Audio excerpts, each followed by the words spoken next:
Relation তো সবাই করতে পারে, কিন্তু একটা সম্পর্ক টিকিয়ে রাখাটা হচ্ছে বড় ব্যাপার। দুইটা মানুষের অনেক ভুল ত্রুটি হবে, নিজেদের মধ্যে মানিয়ে নিতে পারলেই সুন্দর। একজন ভালোবাসি ভালোবাসি বলে চেঁচিয়ে যাবে সারাক্ষণ, অন্যজন ইগনোর করবে, এমনটা হইলে তো হবে না। আজকে স্টোরিটা শুনলে বুঝতে পারবেন একটা ছেলে তার ভালোবাসার মানুষটাকে পাওয়ার জন্য কি না করতে পারে। ভাইটা আমাকে বলে যে আমাদের সম্পর্কটা ছিল 3 বছরের, অতি সাধারণ একটা ছেলে আমি। আমার আব্বু 20 বছর ইতালিতে ছিল, টাকা পয়সা কিরকম ইনকাম করেছে তার নাই বললাম। বাবার টাকা আছে বলে যে বুক ফুলিয়ে চলবো এরকমটা না, এগুলো আমার বাবার টাকা, আমার না। একটা সময় আব্বুরা অনেক কষ্ট করেছে, কত রাত না খেয়েও ছিল, তবে আমি কষ্ট কি জিনিস তা চোখেও দেখি নাই। ওনার যখন অনেক অর্থ সম্পদ হয়ে যায় তখন সিলেট মেইন টাউনে 5 তলা বাড়ি করে ফেলে। আমরা নিচের তলায় থাকতাম আর বাকিগুলো ভাড়া দিয়ে দিতাম। প্রিয় মানুষটার কথায় আসি, ওর সাথে পরিচয় আমাদের গ্রামের বাড়িতে। গ্রামে শুধু ঈদের সময় ঘুরতে যেতাম, না হয় বাকি সময় শহরেই থাকতাম। একটা মেলাতে ওর সাথে দেখা, পুরো পরিবারই ওই মেলাতে আসে। ওর চোখগুলো অনেক মায়াবী। আমি ওর খোঁজ খবর নেওয়া শুরু করি যে কোথায় থাকে, কি করে, এইসব। ও তখন ইন্টার ফার্স্ট ইয়ারে ওইখানে একটা কলেজে স্টাডি করতো, আমিও পড়াশোনার মধ্যেই ছিলাম। গ্রামে যেতাম শুধু ওকে একটু দেখার জন্য। ওইখানে একটা ফ্রেন্ড ছিল, ওর বাইক ছিল,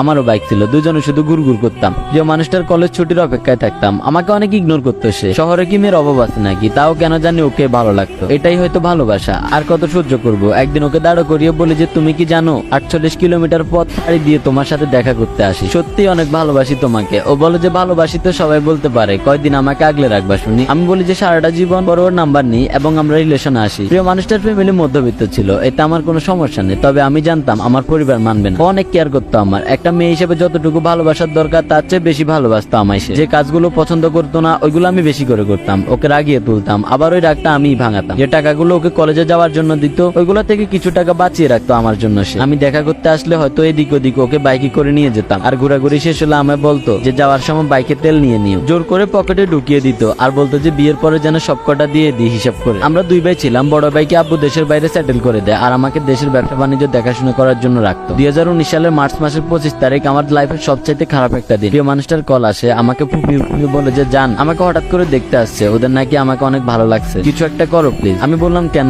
তুমি আমার কথা ফ্যামিলিতে বলতে পারবা না? ও বলে যে ওর ফ্যামিলির মানুষ এসব রিলেশন পছন্দ করে না, আর যদি জানতে পারে তাহলে খুব তাড়াতাড়ি অন্য কারোর কাছে ওর বিয়ে দিয়ে দিবে। আমি তখন বলি যে আচ্ছা তুমি চিন্তা করো না, আমি কিছু একটা করতেছি। আমি আমার আব্বু আম্মুর কাছে ব্যাপারটা শেয়ার করি। আম্মু রাজি ছিল, বাট আব্বু বলে যে উনি রাজি নেই সম্পর্কে, আর আমি যদি আমার প্রিয় মানুষটাকে চয়েস করি তাহলে ফ্যামিলি ছাড়তে হবে এন্ড ওনাকে ওনার সবকিছু বুঝিয়ে দিয়ে ফ্যামিলি থেকে লিভ নিতে হবে। পরে আমি অনেকটা ডিপ্রেশনে চলে যাই যে কেমনে কি করব। আমি কোনো কাজও জানতাম না যে কিছু একটা করে খাবো। লাইফে যেমন একটা পরিস্থিতি শিকার হতে হবে কখনো ভাবি নেই। যার কাছে ভালো পরামর্শের জন্য গিয়েছি ওই বলেছে ফ্যামিলি ছাড়াটা ঠিক হবে না। আমি পর আমার সিদ্ধান্তে ওকে নিয়ে পালিয়ে যাই, অনেক দূরে চলে যাই। একটা দুঃসম্পর্কের মামাতো ভাই আমাদের থাকার ব্যবস্থা করে। যাই হোক ওইখানে মানুষের জীবন অনেক সংগ্রামী, উত্তরবঙ্গ বলে কথা। শুরুর দিকে আমি রাজমিস্ত্রি কাজে যোগ দিই, প্রায় 7 মাস ওই কাজটা করি। হয়তো কারো বিশ্বাস হবে না, না হওয়ারই কথা, কারণ আমার বাবা ছিল রাজা এবং ওনার ছেলে বুঝে ওইসব কাজ করবে। কিছুই করার ছিল না, পরিস্থিতির শিকার। আমি যখন ওই কাজটা করে বাসায় ফিরতাম প্রিয় মানুষটা আমাকে জড়িয়ে ধরে অনেক কান্না করতো। ওর এইসব সহ্য হতো না। আমি ওকে বলতাম পাগলি কাজ করে খাই, চুরি না, আর কাজ না করলে চলবো কেমনে? ওই বলতো ওই কাজটা না করতে। পরের কিছুদিন পর আমি শহরে উঠি এবং প্রাণ কোম্পানিতে এসআরএস জব পাই। 15,000 টাকা স্যালারি ছিল, সুন্দরভাবে আমাদের দিনগুলো যাচ্ছিল। আমি পালিয়ে যাওয়ার প্রায় 1 বছর পর আমার পরিবার থেকে কল আসে এবং আমাকে বলে যে পরিবারে ফিরে যেতে, বাট আমি যাইনি। ওরা আমাকে ছাড়া যদি 1 বছর থাকতে পারে তাহলে বাকি জীবনটাও থাকতে পারবে। আজ প্রায় 3 বছর আমরা হাসি খুশি সংসার করতেছি, আলহামদুলিল্লাহ অনেক হ্যাপি আছি। ওর পরিবার আমার পরিবার সবাই রাজি, কিন্তু এখন আমরা রাজি না। অনেক খারাপ সময় গেছে আমাদের, ওই সময়ের কথাগুলো মনে পড়লে এখনো চোখে পানি টলটল করে। কই কাউকে তো পাই নাই তখন। আমার প্রিয় মানুষটা স্যাক্রিফাইস আর নাই বললাম। ওর মতো প্রতিটা ছেলের কপালে একটা ভালো মেয়ে জুটুক।